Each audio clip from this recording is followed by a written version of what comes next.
So this is a vlog that I'm not sure if I wanted to film.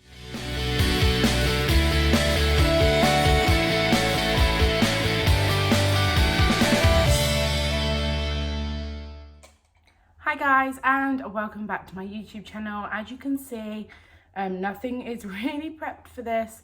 We're just sitting on the floor. Orlando is at nursery. Aubrey, of course, woke up from a nap when I was about to film this. Hence why we're now doing this with her next to me. If you guys follow me on Instagram, I share quite a bit about my son, who is called Orlando.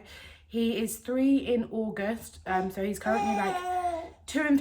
Do you want his purse? Okay. I can't even remember what I said. See what I mean? Like, this is just, life is too hectic. This is not how I wanted this vlog to go. But anyway, I share quite a lot about what happens with my son Orlando on my Instagram, but I've never really spoken about that on here. And I am going to be filming some vlogs soon, which you kind of probably will need this backstory for, to be able to understand why I'm doing those vlogs. Yeah. Long story short, when Orlando was about 18 months old, we started noticing a decline in his development. Not so much a decline, just no progression. So at the moment, he still is non-verbal. He will probably say 2 words per week. And then once that week's over, he will then change those 2 words. But he will never combine each 2 words from each week together. So it used to be door, ball, dada, up. Now it is oh dear. That's like a little phrase that he has. Oh dear and go. So when I say non-verbal, it basically means that for his age, he should be speaking in sentences, at least 3 or 4 words put together. He does not do that. He has never said mummy or mama or anything like me. He's never called Aubrey by her name. He's never asked for juice. He's never said he's hungry. He's never said he's tired. So when I say non-verbal, I generally mean he doesn't communicate by words what he needs. The way that Orlando will communicate is by grabbing your hand, or recently pushing you from behind in the direction of something that he needs.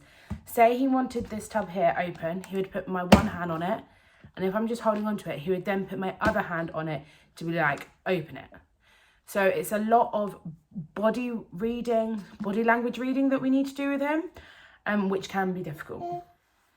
So as well as being non-verbal, he also has a recently diagnosed a social communication disorder and limited to no functional communication, which basically means he cannot communicate with you. And because of those, his understanding is very limited. This is what I always say to people, if we are looking at playing with cars, at a park, we're playing on some cars, and they are in this one section here. And then there's some other cars that he'll probably like more in this section here. He will not understand that we are taking him from this section to another section, which is something that he'll probably enjoy more. We're not taking him away from the activity, we're moving him on to a different part of the activity. So that's probably the best way to describe it. So yeah, non-verbal and also understanding. Sorry, I'm trying to do this multiple at the same time. In addition to that, he has been diagnosed with pica, or people call it pica. It is basically, in Orlando's case, an iron deficiency, which causes him to eat inedible objects, such as rocks, dirt, chalk, recently ice, which is also another big one. I will go into detail quickly now as to how these things have been diagnosed, because it may help you guys. The main reason that I am filming this vlog, I kind of mentioned it a little bit earlier, is I'm going to be filming some new vlogs. We got Merlin passes, which if you're on my Instagram, you would know. Got some Merlin passes, and we've been able to get a ride access pass for Orlando. So I kind of want to film for you guys what it is like to have a ride access pass. But I will go into that in more detail later. But when I film these ride access pass vlogs, I don't want people to think I'm just milking the system. Orlando can't queue. Really can't queue. He doesn't understand what queuing is. He doesn't understand the concept. When we go on rides, he doesn't understand that his time's over. He doesn't get sharing. And it's not him just being a terrible child. These are all signs of autism, or at least somewhere on the autistic spectrum, which is another thing that will be looked at later on. But if I just quickly describe to you guys now the appointments that we've been to, then it may kind of explain itself. So when we started realising these delays with Orlando, we basically contacted his nursery. They were also having some concerns, not major ones at that point, but some concerns. So when we voiced them, I was quite heavily pregnant with Aubrey at that time. And they basically put in a referral to a organisation called Portage. They basically go in your home and in his school learning environment and kind of try and make adjustments where they can. We are still on a waiting list for that. It is up to a year's waiting list. We applied back in September 2021 and we are still waiting. Leading on from that, they said at the nursery to maybe contact our health visitor to try and bring his 2-year checks forward, because he should have had his 2-year checks in August. However, due to COVID, they kind of changed them to 2.5-year checks, which would have meant he wouldn't have had his until like March time. And then of course everything's delayed over Christmas anyway. So basically we got in contact with our health visitor. We were able to pull that appointment forward. So he had it at like 2 years, 3 months. It wasn't a great appointment. It was good because they saw what Orlando was really like, but it wasn't great for me personally as a mum to go through that. The health visitor was absolutely lovely. She basically said that his motor skills, like his climbing, his running, his walking, everything like that, is where he should be or higher. He's a very physical child. However, everything else developmental wasn't quite there or where it should be. She was the one that in the appointment did state that she could tell just from seeing us in the waiting room that we were apprehensive about the appointment. She noticed some traits of Orlando's whilst he was waiting. She was the one that brought up the autism and the appointments that she was going to put forward. They may also mention autism, and there was nothing to worry about. It's just something that they warn people just in case that could arise later on, type thing. So basically, she was the one that signed us up for the speech and language therapy, which again was a long wait. We didn't get Orlando's first appointment until April, so we're waiting about 4 months for that. I think around 4 months, 4 maybe 5 months for that. From the speech and language therapy side, we had that appointment. Again, wasn't great, wasn't terrible. They basically took him on as a patient because they can turn you away and they say no, everything's fine. They took him on as a patient. Again, we are on another waiting list for that until September. So me and Dan do actually have a parent information course, which is basically them telling you ways of communicating with your child to ease the frustration that they feel. In the appointment, that was when he got diagnosed with social communication disorder and limited to no functional communication. The way she explained it was, I don't know if this is the way she explained it or this is the way I've interpreted it to my family. But basically, imagine you were living in Spain. Just you by yourself, you were living in Spain. Everything was in Spanish. Everyone spoke Spanish, written in Spanish. Nothing was in English. And you only spoke English. You didn't have any Google Translate, nothing. You were just old school English person living in Spain. And no one understood a word you were saying. And you didn't understand a word anyone else was saying. So having that realization is like, I now feel for Orlando 10 times more than I did before, because he easily has outbursts and tantrums and things like that. And that is because he knows what he wants. Like in his head, he knows what he wants. He just can't tell you. He can't show you. Little things like, I've got all these toys in front of me. He wouldn't be able to tell me which one he wanted. He couldn't go rain shaker, rattle, maraca. He can't say anything. He can't even say like jingle. So for him to try and communicate which one he wants is very, very difficult for him. So yeah, that's speech and language done. Also, when we visited the health visitor, sorry, this is very back and forth for this vlog. The health visitor put us for speech and language. He also put him for a hearing check. Again, the hearing test didn't go great. It started off well. As soon as they tried to put anything in his ears, it was a no-go. So for the hearing test, he actually did really well. They basically said he can hear. Like, me and Dan were in the room. You're in this little room. They play a noise and like a dancing cat comes up and a siren. And that's what they do first, and they make Charlie look at it. They would then play the noise again, not have the dancing cat, just the siren. So, okay, he looks, he can hear it, looks, sees the siren. Next time they do it, they play the noise, no dancing cat, no siren. Basically seeing if he looks over to where the noise is coming from. Every single time there was a noise, Orlando looked. He smashed it. So he can definitely hear. Doesn't have a hearing problem. However, when they were able to sort of look in his ears, they did say that he had glue ear and that it should resolve in summer. Glue ear is very common in kids. I think the statistic that they gave us was like 1 in 4 children have glue ear at any one time. When they get a cough and a cold, like it all just bungs up and they get glue ear. It should sort itself out. So yeah, we've got an appointment in summer. Again, we are waiting for that appointment. It should be in June, July time. I've emailed them. Should be June, July time. So yeah, hearing, he's basically been ticked off. That's fine, but we do have to go for another follow-up appointment just to make sure. So that was basically all that the health visitor did for us. In regards to his PICA, that was actually something that we decided that I had a conversation with my dad. My dad said he'd seen a documentary about PICA and he thought it could be something that Orlando had. And at first I was like, no. And then I was like, do you know what? I'm actually going to Google it. I'm going to look into it. I'm going to do my research.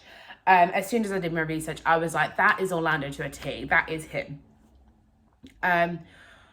If your child does have PICA or you believe they have PICA, it does say in most of the research that it is very common in children with learning difficulties. Which is another reason why we think Orlando may be somewhat autistic, because it's just another sign, and that's what all the doctors are saying. For that, we called the GP, basically had a quick phone call, explained what he does, what he eats, how he licks chalk, puts rocks in his mouth, drinks rainwater, all of this stuff, things that you can't just say no. Like, remember, Orlando doesn't have any understanding, so if you go no, dirty, doesn't understand it, and his body, because of the iron deficiency, is actually telling him that he needs the minerals that are in that stuff, which is why he has it and he doesn't mind the taste of it, because his body's getting what he needs from it. So I called the GP, had their little conversation, and they straight away got me to call a place called Charlie's Day Unit, which is in Basingstoke Hospital. And I called them, told them I need to book a blood test, easy as that, had a blood test booked for like the next couple of weeks, ended up having that in March. Sorry, there's a lot of ands in this. Oh God, I've got cramp, love, I've got cramp. So I had that in March, went into the day unit. Again, if you need a blood test for your child, they can prescribe numbing cream. The only problem is you need to put it on at least an hour before and then like wrap the area in cling film.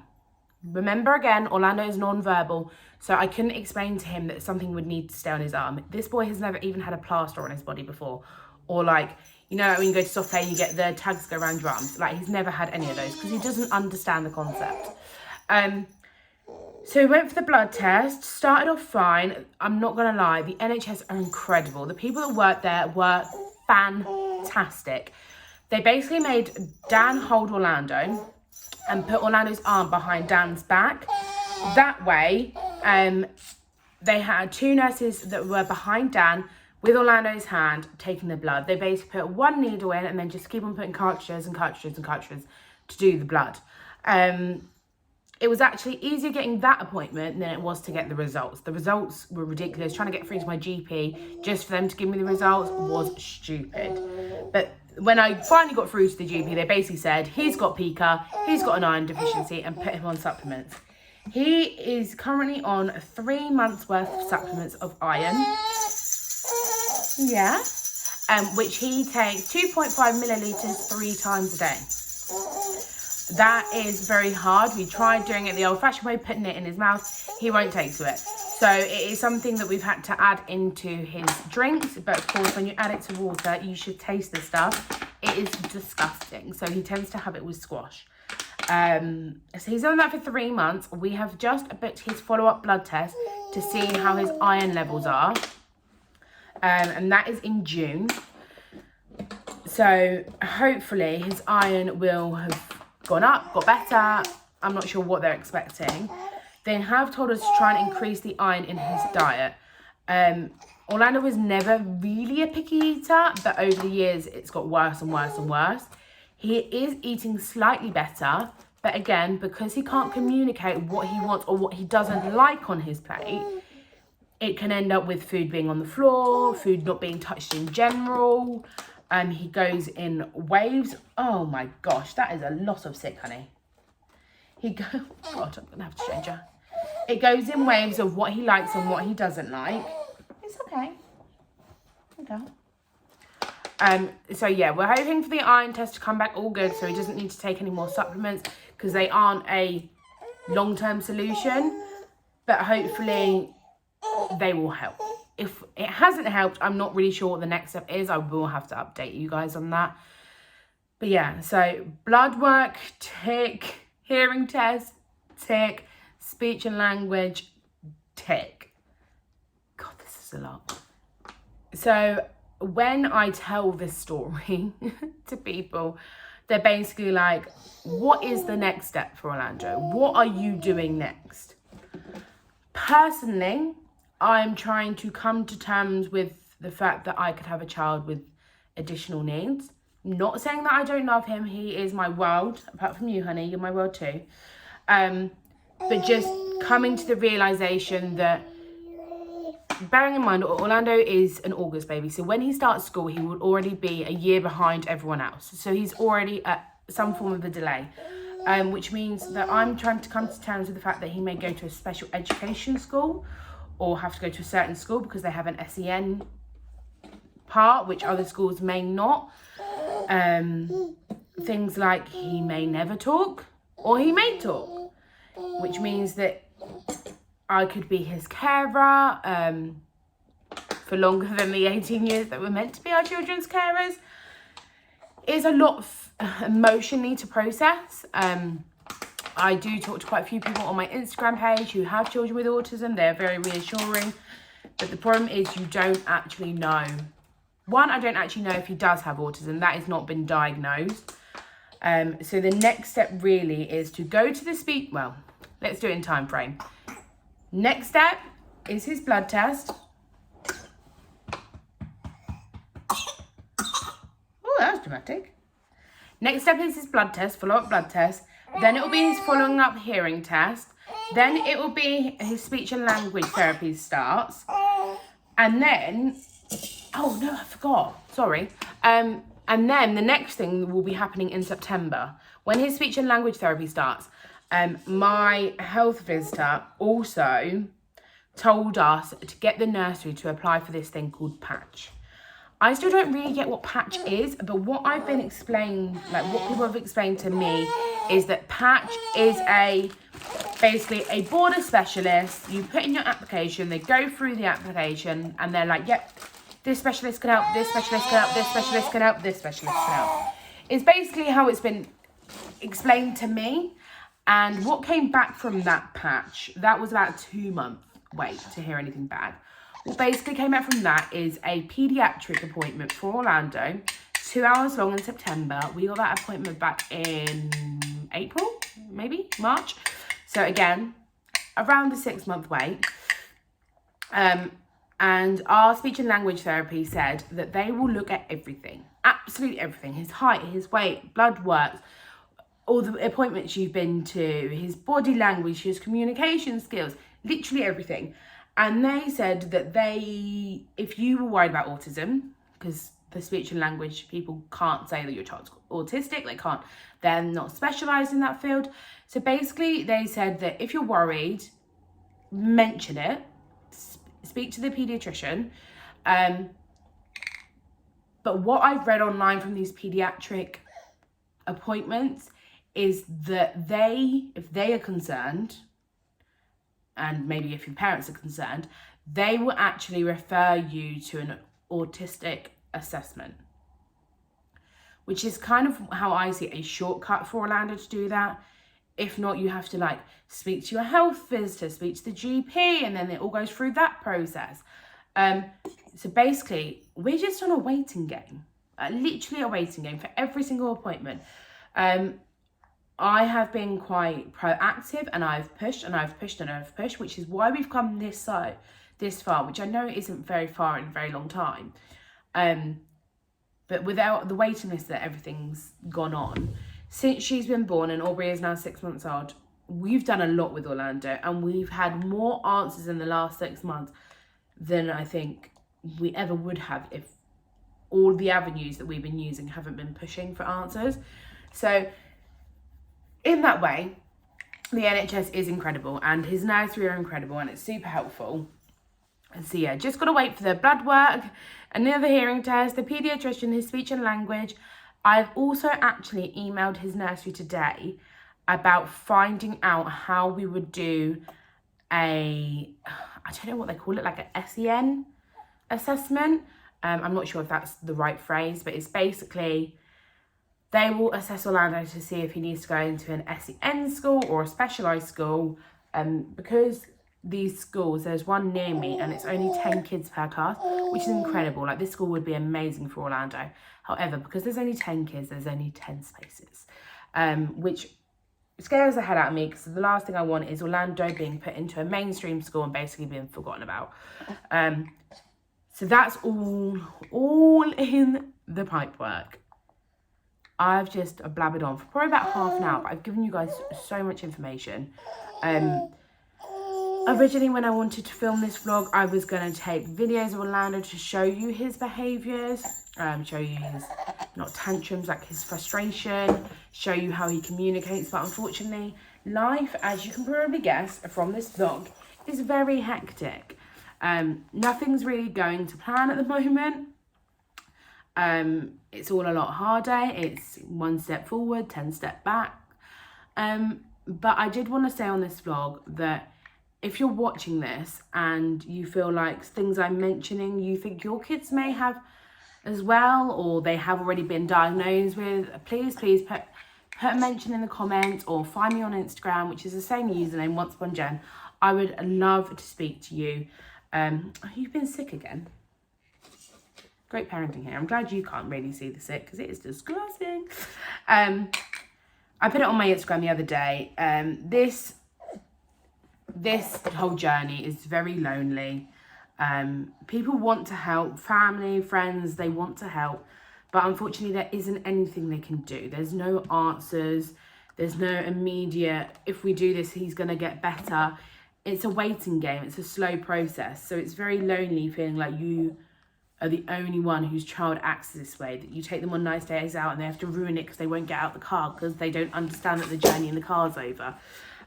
So please, if you are watching this and you feel like your child is similar, or you're just having general issues with your children, and you want someone to rant to, like rant to me. I've just ranted for about half an hour. So I love a good rant. But yeah, so that is the update on Orlando.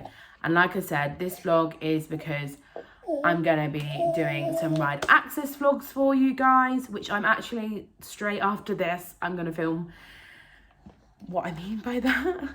And so if you feel like your child is like this, or you yourself is like this, and you're interested about the ride access pass, flip over a couple of vlogs, just skip, and I will explain there for you. But thank you so much for watching, guys. I have no idea how this is going to come out when I edit it, as always. But have a super magical day, and I'll see you real soon. Bye.